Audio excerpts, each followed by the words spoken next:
वंदे मातरम छात्रों, एक बार फिर स्वागत है आपका अपने YouTube channel NCERT smart network पर। जहां बच्चों बात करे थे हम डी और एफ ब्लॉक के तत्वों की, और डी और एफ ब्लॉक के तत्वों में हम डी ब्लॉक के तत्वों के भौतिक गुण पढ़ रहे थे। और इन भौतिक गुणों में हमने गलनांक, क्वथनांक, भौतिक अवस्था, कणन एंथैल्पी, उसके बाद हमने आयनन एंथैल्पी, परमाणु त्रिज्या और लास्ट क्लास में मानक अपचयन विभव का अध्ययन किया था। आज बच्चों इसके आगे बात करेंगे हम ऑक्सीकरण अवस्था के बारे में, चुंबकीय गुण, उत्प्रेरकीय गुण, रंग, मिश्र धातु और अंतराकाशी यौगिक, इन गुणों के बारे में अध्ययन करेंगे ये अपने भौतिक गुणों में। तो देखो सबसे पहले बात करते हैं आज हम ऑक्सीकरण अवस्था। सबसे पहले लेते हैं ऑक्सीकरण अवस्था, ऑक्सीडेशन स्टेट, ऑक्सीकरण अवस्था या ऑक्सीडेशन स्टेट। तो बच्चों जो अपने संक्रमण तत्व होते हैं, संक्रमण तत्व या डी कक्षक के तत्व, डी कक्षक के तत्व या संक्रमण तत्व, संक्रमण तत्व परिवर्तनशील ऑक्सीकरण अवस्था दर्शाते हैं, परिवर्तनशील ऑक्सीकरण अवस्था प्रदर्शित करते हैं, परिवर्तनशील ऑक्सीकरण अवस्था दर्शाते हैं, ऑक्सीकरण अवस्था दर्शाते हैं। मतलब इनमें ऑक्सीकरण अवस्थाएं बदल बदल कर प्रदर्शित करने का गुण पाया जाता है, या ये कहें कि इनमें एक से ज्यादा ऑक्सीकरण अवस्था दर्शाने का गुण पाया जाता है। और देखो इसका कारण क्या है भाई, अपने पहला क्वेश्चन ये बनता है कि संक्रमण तत्व है, परिवर्तनशील ऑक्सीकरण अवस्था दर्शाते हैं, इसका कारण बहुत देखते हैं हम। तो देखो इसका कारण की चर्चा करें तो बच्चों डी ब्लॉक के तत्वों का सामान्य इलेक्ट्रॉन विन्यास n-1 डी 1 से 10 और ns 0 से 2, ये इनका सामान्य इलेक्ट्रॉन विन्यास है, डी कक्षक के तत्वों का सामान्य इलेक्ट्रॉन विन्यास। अब देखो इनका सामान्य इलेक्ट्रॉन विन्यास ये है।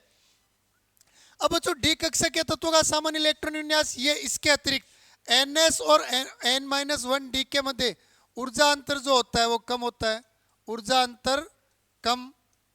अब ऊर्जा अंतर कम होने के कारण ns के साथ साथ n-1 डी कक्षक के इलेक्ट्रॉन जो होते हैं वो भी बंध बनाने में भाग लेते हैं, इसलिए इनमें संक्रमण अवस्था ज्यादा पाई जाती है, इसलिए इनमें ऑक्सीकरण अवस्था ज्यादा पाई जाती है, या ये परिवर्तनशील ऑक्सीकरण अवस्था दर्शाते हैं। या आप इसको ऐसे बोल सकते हो कि भाई ns के साथ साथ n-1 डी के इलेक्ट्रॉन बंध बनाने में प्रयुक्त होते हैं, और n-1 डी जो होता है इसमें अयुग्मित इलेक्ट्रॉन ज्यादा पाए जाते हैं।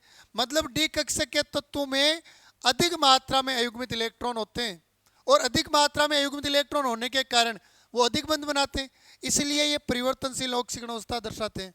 तो देखो डी ब्लॉक के तत्वों में, डी ब्लॉक के तत्वों में ns के साथ साथ n-1 डी कक्षक के इलेक्ट्रॉन, कक्षक के इलेक्ट्रॉन भी संयोजकता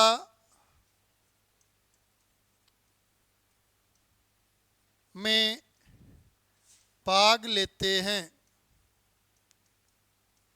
तथा n-1 डी कक्षक में अधिक मात्रा में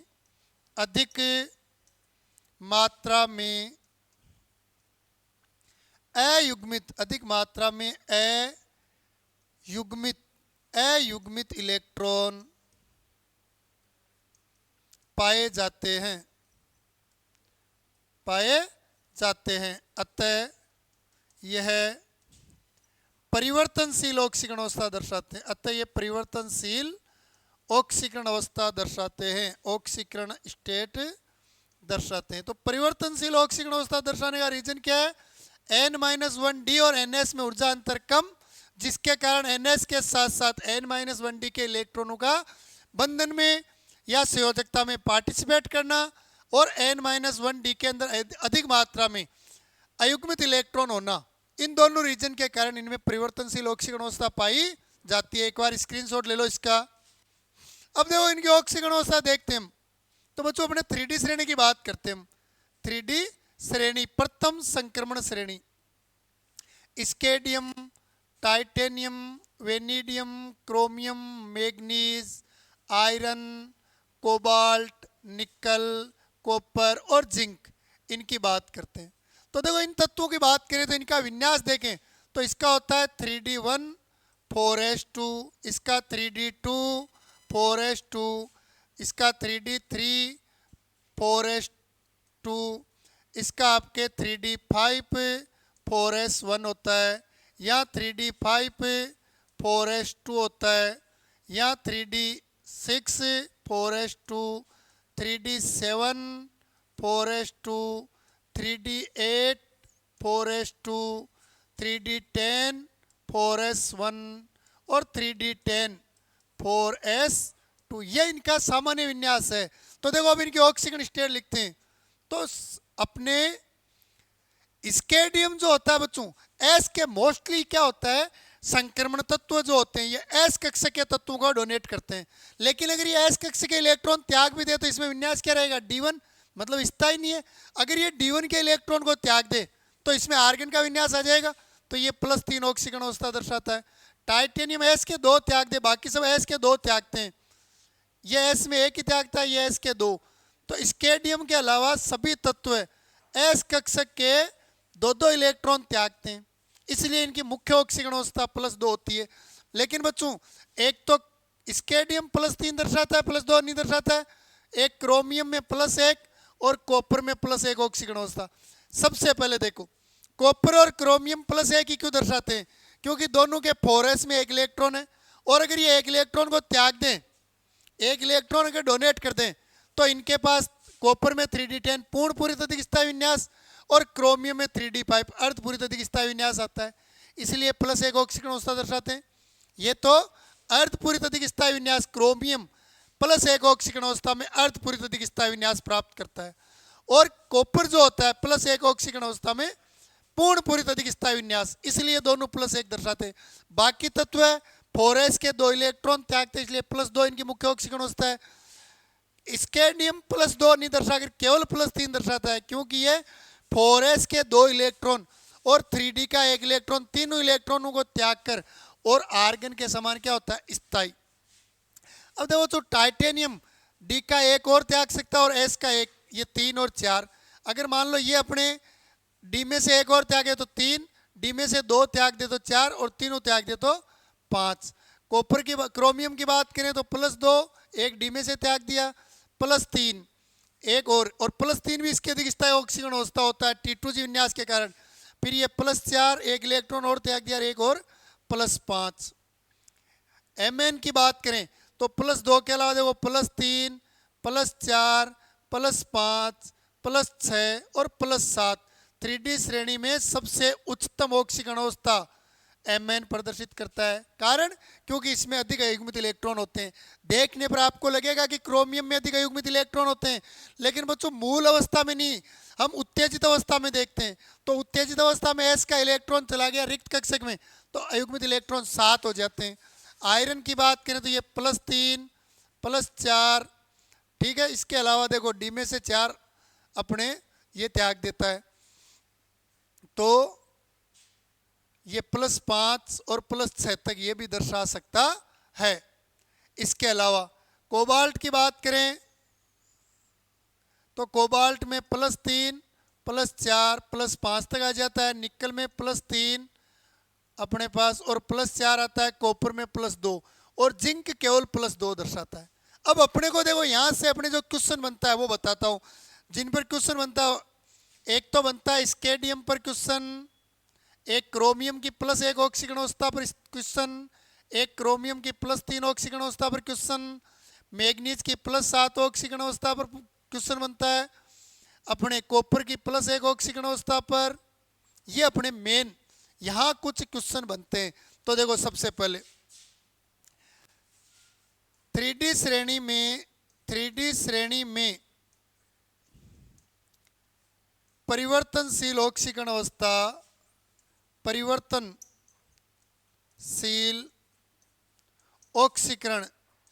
ऑक्सीकरण अवस्था प्रदर्शित नहीं करते हैं। यानी कौन से तत्व नहीं करते हैं, तो 2 तत्व है, एक तो स्केडियम और एक जिंक। 3D श्रेणी में दो तत्व है जिनमें परिवर्तनशील ऑक्सीकरण अवस्था प्रदर्शित करने का गुण नहीं पाया जाता है। लेकिन पूछ ले कौन सा संक्रमण तत्व है जो ऐसा संक्रमण तत्व है जिसमें परिवर्तनशील ऑक्सीकरण अवस्था नहीं पाई जाती है। संक्रमण तत्व जो परिवर्तनशील ऑक्सीकरण अंक या ऑक्सीकरण अवस्था नहीं दर्शाता है। तो बच्चों फिर यहाँ दोनों उत्तर नहीं आएगा, यहाँ केवल स्केडियम आएगा, क्योंकि जिंक को हमने देखा था जिंक संक्रमण तत्व नहीं होता है। क्लियर। 3D श्रेणी में उच्चतम या सर्वाधिक ऑक्सीकरण अवस्था प्रदर्शित करने वाला तत्व है तो वो आपके बच्चों मैग्नीज होगा। वो कौन सा होगा? मैग्नीज। और इसका रीजन क्या है? अधिक अयुग्मित इलेक्ट्रॉनों की प्रेजेंस। क्लियर। ये आपके 3 क्वेश्चन तो ये बन गए। अब देखो कॉपर और क्रोमियम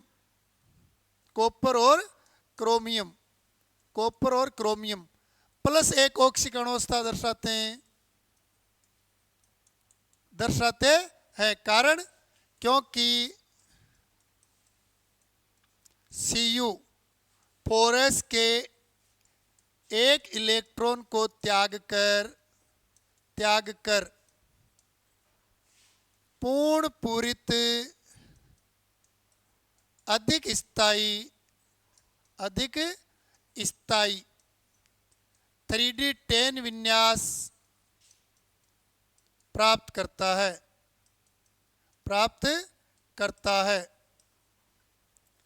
इसी प्रकार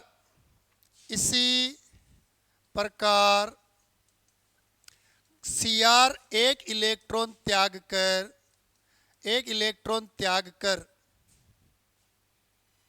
3D5 अर्धपूरित अधिक स्थायी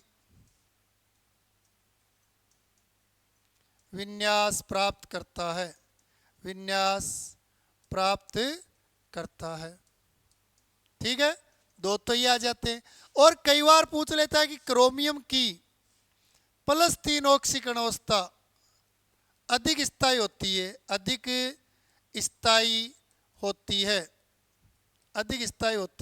है। तो इसका कारण क्या है? देखो क्रोमियम का विन्यास होता है 3D5 4s1। क्रोमियम पर +3 आने का मतलब क्या है? 3D में रह गए 3, 4s में 0 और 3D में 3, मतलब ये कौन सा विन्यास हो गया? T2G विन्यास, जो क्या होता है? जलीय विलयन में अधिक स्थायी विन्यास है। जलीय विलयन में अधिक स्थायी विन्यास। तो ये आपके कुछ क्वेश्चन बनते हैं बच्चों अपने, जो ऑक्सीकरण अवस्था से संबंधित है। पहले तो ऑक्सीकरण अवस्था, मुख्य ऑक्सीकरण अवस्था +2, कारण NS में 2 इलेक्ट्रॉन त्याग कर। फिर अपने 3D श्रेणी में कौन से 2 तत्व है जो परिवर्तनशील ऑक्सीकरण अवस्था नहीं दर्शाते? तो स्केडियम और जिंक है। संक्रमण तत्व कौन सा है? ऐसा कौन सा संक्रमण तत्व है 3D श्रेणी में जो परिवर्तनशील ऑक्सीकरण अवस्था नहीं दर्शाता है? तो वो जो केवल स्केडियम है, जिंक नहीं है, क्योंकि जिंक तो संक्रमण तत्व ही नहीं होता है। 3D श्रेणी में उच्चतम या सर्वाधिक ऑक्सीकरण अवस्था कौन दर्शाता है? तो Mn, कारण अधिक अयुग्मित इलेक्ट्रॉन होना। फिर बच्चों अपने पास कॉपर और क्रोमियम +1 ऑक्सीकरण अवस्था दर्शाते हैं, क्योंकि ये एक इलेक्ट्रॉन त्याग कर। क्रोमियम तो 3D5 अर्धपूरित और कॉपर 3D10 पूर्ण पूरित अधिक स्थायी विन्यास प्राप्त करते हैं। क्रोमियम की +3 ऑक्सीकरण अवस्था भी अधिक स्थायी होती है। कारण तो अगर क्रोमियम 3 इलेक्ट्रॉन त्यागता है तो 3D3 विन्यास प्राप्त करता है, यानी T2G विन्यास प्राप्त करता है। अपने CFT से समझेंगे अगले चैप्टर में। तो T2G विन्यास जलीय प्रावस्था, जलीय माध्यम या जलीय विलयन में क्या होता है? मोर स्टेबल विन्यास होता है। इसलिए इसकी +3 ऑक्सीकरण अवस्था क्या होती है? ज़्यादा स्थायी होती है। आई थिंक ऑक्सीकरण अवस्था में कोई समस्या नहीं होगी तुम्हारे। एक बार स्क्रीनशॉट ले लो, इससे पहले वाले का भी ले लो। एक काम करो, पहले इसका ले लो एक बार स्क्रीनशॉट। यहाँ 5 क्वेश्चन बन रहे थे, मैंने 5 क्वेश्चन बता दिया आपको, ठीक है। अब देखो बच्चों, अब बात करते हैं चुंबकीय गुण। अब बात करते हैं चुंबकीय गुण। तो देखो तो चुंबकीय गुण की बात करें हम, अगर बात करें हम किसकी, चुंबकीय गुण की, तो कोई भी पदार्थ चुंबकीय गुण क्यों प्रदर्शित करता है? चुंबकीय गुण के लिए जिम्मेदार कारक होता है अयुग्मित इलेक्ट्रॉन। अयुग्मित इलेक्ट्रॉन। अब बच्चों क्या होता है, संक्रमण श्रेणी के तत्वों में अयुग्मित इलेक्ट्रॉन ज्यादा होते हैं। डी ब्लॉक एलिमेंट्स यानी कक्षक, या आप कह सकते हो अर्थात या संक्रमण तत्व, संक्रमण तत्वों में अधिक अयुग्मित इलेक्ट्रॉन में अधिक अयुग्मित इलेक्ट्रॉन प्रेजेंट होते हैं, उपस्थित होते हैं, अतः होते हैं। अतः यह चुंबकीय गुण, मैग्नेटिक गुण, ये चुंबकीय गुण प्रदर्शित करते हैं। तो चुंबकीय गुण प्रदर्शित करने का कारण क्या है? अयुग्मित इलेक्ट्रॉन का अधिक मात्रा में होना। और अयुग्मित इलेक्ट्रॉन अधिक मात्रा में होने का कारण क्या है? n-1d और ns कक्षक में ऊर्जा अंतर कम होने के कारण ns के साथ साथ nd के इलेक्ट्रॉन भी बंधन में प्रयोग हो रहे, तो अधिक मात्रा में युग्मित इलेक्ट्रॉन। अब देखो चुंबकीय गुण कैसे आता है भाई, अपने जो इलेक्ट्रॉन होता है, ये जैसे नाभिक है और ये इसके चारों ओर कक्षा है, तो इलेक्ट्रॉन इस नाभिक के चारों ओर कक्षा में गति करता है, कक्षीय गति। कक्षीय गति, तो एक तो ये कक्षीय गति करता है, और एक इलेक्ट्रॉन क्या होता है, ये अपने ही अक्ष पर गति करता है, चक्रण गति। अपने ही अक्ष पर क्या करता है, चक्रण गति। तो मुक्त इलेक्ट्रॉन जो होता है, अगर बात करें हम किसकी, मुक्त इलेक्ट्रॉन की, तो एक मुक्त इलेक्ट्रॉन जब नाभिक में, जब नाभिक के चारों ओर वर्ताकार कक्षाओं में चक्कर लगाता है, तो एक तो वो नाभिक के चारों ओर चक्कर लगाता है और एक वो अपने ही अक्ष पर चक्कर लगाता है। यानी उसमें दो गतियां पाई जाती है, कक्षीय गति और चक्रण गति। और चक्रण और कक्षीय गति के कारण जब इलेक्ट्रॉन चक्रण और कक्षीय गति करता है, तो गति करते करते ये पृथ्वी का जो गुरुत्वाकर्षण क्षेत्र होता है, उस गुरुत्वाकर्षण क्षेत्र में आ जाता है। और गुरुत्वाकर्षण क्षेत्र में आते ही इलेक्ट्रॉन जो होता है वो एक छोटा चुंबक बन जाता है। गुरुत्वाकर्षण बल के कारण उसमें चुंबकीय गुण प्रदर्शित उत्पन्न हो जाता है, जिससे वो क्या बन जाता है, एक छोटा चुंबक, यानी चुंबक की तरह कार्य करता है। तो जिनमें अयुग्मित इलेक्ट्रॉन है वो गति करेगा, और इन दोनों गतियों के कारण उसमें चुंबकीय गुण उत्पन्न होगा। और अगर अयुग्मित इलेक्ट्रॉन चुंबक बन गया, मतलब जिसमें वो प्रेजेंट है, वो पदार्थ में मैग्नेटिक प्रॉपर्टीज प्रदर्शित करेगा ही करेगा। तो देखो इसमें लिखते हैं हम, एक बार हल्का सा स्क्रीनशॉट ले लो पहले इसका।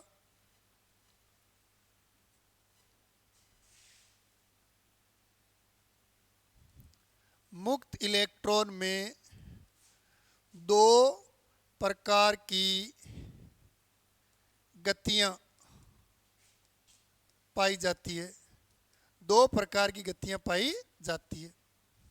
एक तो कक्षीय गति, नंबर एक कक्षीय गति, नाभिक के चारों ओर कक्षा में, नाभिक के चारों ओर कोश या कक्षा में। और दूसरी होती है बच्चों आपके चक्रण गति, चक्रण गति। ये इलेक्ट्रॉन अपने ही अक्ष पर, इलेक्ट्रॉन अपने ही अक्ष पर गति करता है। और इन दोनों गति के कारण जब इलेक्ट्रॉन गति करता है, गति करता है, तो गुरुत्वाकर्षण, गुरुत्वाकर्षण क्षेत्र में आ जाता है, क्षेत्र में आ जाता है, गुरुत्वाकर्षण क्षेत्र में आ जाता है, जिससे इलेक्ट्रॉन छोटे चुंबक की तरह की तरह कार्य करने लगता है, कार्य करने लगता है। अतः अतः जिन तत्वों में अयुग्मित इलेक्ट्रॉन प्रेजेंट होता है वे तत्व चुंबकीय गुण दर्शाते हैं। चुंबकीय गुण दर्शाते हैं। तो चुंबकीय गुण दर्शाने का मुख्य कारण कौन है? मुक्त इलेक्ट्रॉन। और मुक्त इलेक्ट्रॉन में क्या होता है कि भाई इलेक्ट्रॉन तो लगातार गति कर रहा है, तो वो जब नाभिक के चारों ओर राउंड करे, चाहे वो अपने ही अक्ष पर घूम रहा है, क्योंकि चक्कर लगाएगा तो उसको अपने अक्ष पर तो घूमना पड़ेगा। तो एक इलेक्ट्रॉन गति करते समय दो प्रकार की गति कर रहा है, और गति करते करते जब वो पृथ्वी के गुरुत्वाकर्षण बल में आ जाता है, तो उस गुरुत्वाकर्षण बल के कारण इलेक्ट्रॉन में चुंबक की तरह आकर्षण प्रतिकर्षण का गुण आ जाता है। मतलब कुल मिलाकर मुक्त इलेक्ट्रॉन खुद एक छोटा चुंबक बन जाता है। और जिनमें मुक्त इलेक्ट्रॉन है मतलब उनमें छोटा चुंबक है, और छोटा चुंबक है मतलब उनमें चुंबकीय गुण पाया जाता है। क्लियर? एक बार स्क्रीनशॉट लो इसका।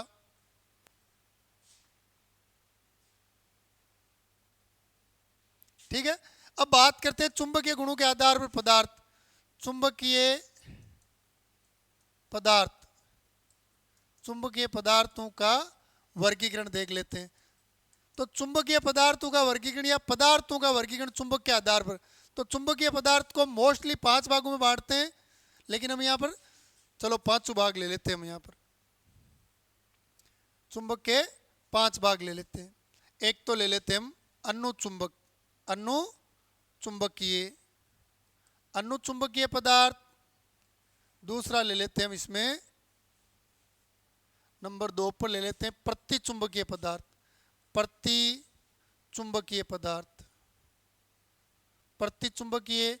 तीसरा ले लेते हैं लोह चुंबकीय, लोह चुंबकीय। चौथा ले लेते हैं हम लोह चुंबकीय के बाद प्रतिलोह चुंबकीय, प्रतिलोह चुंबकीय, प्रतिलोह चुंबकीय। और सबसे अंत में ले लेते हैं बच्चों 5वां, नंबर 5 लघु लोह चुंबकीय, लघु लोह चुंबकीय, लघु लोह चुंबकीय। तो बच्चों ये 5 प्रकार के पदार्थ होते हैं चुंबकीय गुणों के आधार पर। चुंबकीय गुणों के आधार पर हम पदार्थों को 5 भागों में बांट सकते हैं: अनुचुंबकीय, प्रतिचुंबकीय, लोह चुंबकीय, प्रतिलोह चुंबकीय और लघु लोह चुंबकीय। सबसे पहले बात करते हैं अनुचुंबकीय। तो बच्चों अनुचुंबकीय ऐसे पदार्थ जिनमें अयुग्मित इलेक्ट्रॉन क्या हो? प्रेजेंट हो। अयुग्मित इलेक्ट्रॉन प्रेजेंट होगा। अब बच्चों इनमें अयुग्मित इलेक्ट्रॉन लोह चुंबकीय की तुलना में कम होते हैं, लेकिन प्रेजेंट है लोह अयुग्मित इलेक्ट्रॉन प्रेजेंट। तो चुंबकीय क्षेत्र की ओर, चुंबकीय क्षेत्र की ओर दुर्बल रूप से आकर्षित, आकर्षित होते हैं लेकिन दुर्बल रूप से आकर्षित। यानी हम कह सकते हैं ऐसे पदार्थ जिनमें अयुग्मित इलेक्ट्रॉन होते हैं तथा जो चुंबकीय क्षेत्र की ओर दुर्बल रूप से आकर्षित होते हैं, उन पदार्थों को तो कहते हैं अनुचुंबकीय पदार्थ, और उनके इस चुंबकीय गुण को कहते हैं अनुचुंबकत्व का गुण। जैसे एग्जाम्पल के लिए देखो, अपने Cu कॉपर जो होता है इसमें एक अयुग्मित इलेक्ट्रॉन होता है। इसके अलावा देख लो आप अपने स्केडियम देख लो, स्केडियम में भी एक अयुग्मित इलेक्ट्रॉन होता है। तो ये क्या है? आपके अनुचुंबकीय पदार्थ। ये क्या है? अनुचुंबकीय। तो अनुचुंबकीय पदार्थ ऐसे पदार्थ जिनमें अयुग्मित इलेक्ट्रॉन क्या हो? उपस्थित, तथा जो चुंबकीय क्षेत्र की ओर दुर्बल रूप से आकर्षित हो, बहुत कम आकर्षित हो, उन्हें कहते हैं अनुचुंबकीय पदार्थ। बच्चों अगर चुंबकीय क्षेत्र में लाएंगे इनको तो ये चुंबक की तरह कार्य करेंगे, और जैसे चुंबकीय क्षेत्र से इनको हटा देंगे तो ये चुंबकीय क्षेत्र के हटते ही इनमें चुंबकीय गुण भी खत्म हो जाता है। मतलब अनुचुंबकीय पदार्थों में चुंबकीय गुण जो होता है वो अस्थायी होता है। चुंबकीय गुण अस्थायी, यानी जब तक चुंबकीय क्षेत्र में तो चुंबकीय गुण रहेगा, अन्यथा चुंबकीय गुण नहीं रहेगा। क्लियर? फिर बात करते हैं बच्चों प्रतिचुंबकीय। तो देखो चुंबकीय वो होते हैं अनुचुंबकीय चुंबक के अनुसार वाले जिनमें युग्मित इलेक्ट्रॉन, प्रति यानी एंटी। अब एंटी कब होगा? जब सारे इलेक्ट्रॉन क्या हो? युग्मित। तो सभी इलेक्ट्रॉन युग्मित होते हैं, सभी इलेक्ट्रॉन युग्मित होते हैं, या ये कह सकते हैं अर्थात अयुग्मित इलेक्ट्रॉन एब्सेंट, अयुग्मित इलेक्ट्रॉन एब्सेंट। अब बच्चों इनमें अयुग्मित इलेक्ट्रॉन ही नहीं है तो छोटे चुंबक की तरह कार्य ही नहीं करेंगे, मतलब ये चुंबकीय क्षेत्र की ओर प्रतिकर्षित होंगे। तो चुंबकीय क्षेत्र से दुर्बल रूप से प्रतिकर्षित, प्रतिकर्षित भी दुर्बल ही होते हैं, दुर्बल रूप से प्रतिकर्षित होते हैं, आकर्षित नहीं होकर क्या होते हैं, प्रतिकर्षित। तो ऐसे पदार्थ जिनमें अयुग्मित इलेक्ट्रॉन क्या होते हैं, एब्सेंट, सभी इलेक्ट्रॉन युग्मित होते हैं, और जो चुंबकीय क्षेत्र की ओर दुर्बल रूप से प्रतिकर्षित होते हैं चुंबकीय क्षेत्र से, उन्हें बोलते हैं बच्चों प्रतिचुंबकीय। एग्जाम्पल के लिए जैसे ये ले लेते हैं हम Cu प्लस, Zn+2, इन सब में क्या है, अयुग्मित इलेक्ट्रॉन होते ही नहीं है तीनों में ही, तो ये चुंबकीय क्षेत्र की ओर अट्रैक्ट नहीं होते हैं। फिर बच्चों देखो ये आते हैं लोह चुंबकीय, प्रतिलोह चुंबकीय और लघु लोह चुंबकीय, यानी तीनों ही लोह है, तीनों में लोहा आ रहा है, मतलब ये होते तो लोहे के समान है, दिखते लोहे के समान है, लेकिन लोह चुंबकीय जो होते हैं इनमें बहुत अधिक अयुग्मित इलेक्ट्रॉन होते हैं, अनुचुंबकीय से ज्यादा, और अयुग्मित इलेक्ट्रॉन अनुचुंबकीय से ज्यादा है, मतलब चुंबकीय क्षेत्र की ओर अट्रैक्शन क्या करेंगे, ज्यादा, और अट्रैक्ट ज्यादा होंगे। इसके अतिरिक्त बच्चों इनमें क्या होता है, अयुग्मित इलेक्ट्रॉन जो होते हैं वो बिखरी हुई अवस्था में पड़े रहते हैं, इस प्रकार, ये इस प्रकार पड़े रहते हैं। जैसे इनको चुंबकीय क्षेत्र लगाते हैं तो चुंबकीय क्षेत्र में लाते हैं, ये डोमेन क्या होते हैं, इस प्रकार व्यवस्थित हो जाते हैं, ये इस प्रकार। तो सीधी परिभाषा, लोह चुंबकीय पदार्थ ऐसे पदार्थ जिनमें डोमेन जो होते हैं वो समांतर दिशा में होते हैं, डोमेन क्या होते हैं, समांतर दिशा में, और एक बार चुंबकीय क्षेत्र में लेके आ गए और इनमें डोमेन व्यवस्थित हो गए तो हटाने के बाद इनकी व्यवस्था नहीं बदलेगी, मतलब इनमें स्थायी चुंबकत्व पाया जाता है। लोह चुंबकीय पदार्थ जो होते हैं इनमें स्थायी चुंबक पाया जाता है, स्थायी चुंबकत्व। एग्जाम्पल के लिए फेकोनी, फेरस, कोबाल्ट और निकल, ये आ जाएगा आपके। आई थिंक कोई समस्या नहीं है। अब बच्चों प्रतिलोह चुंबकीय, इनमें डोमेन समांतर दिशा में, मतलब इनमें डोमेन क्या होंगे, प्रति समांतर दिशा में होंगे, ताकि एक दूसरे के चुंबकीय गुण को क्या कर देंगे, खत्म, जिससे इनमें कोई चुंबकीय गुण नहीं पाया जाएगा। और एक होता है लघु लोह चुंबकीय पदार्थ, यानी इनमें चुंबकीय गुण तो पाया जाएगा लेकिन लोह चुंबकीय की तुलना में बहुत कम, यानी इनमें डोमेन जो होते हैं वो समांतर भी होते हैं और प्रति समांतर भी होते हैं, जिससे क्या होता है, कुछ डोमेन निरस्त हो जाते हैं और बहुत कम अयुग्मित इलेक्ट्रॉन रह जाते हैं। इनमें आपके आ जाते हैं जिंक मैग्नाइट, फेरस अपने Fe3O4 है ना, ferrite, zinc ferrite, manganese ferrite, ये सारे लघु लोह चुंबकीय पदार्थों में आ जाते हैं। आई थिंक यहाँ तक कोई समस्या नहीं है। एक बार यहाँ का स्क्रीनशॉट लो, फिर भी कोई समस्या रहे तो आप कमेंट कर सकते हो, आपकी प्रत्येक समस्या को सोल्व किया जाएगा। जय हिंद, वंदे मातरम।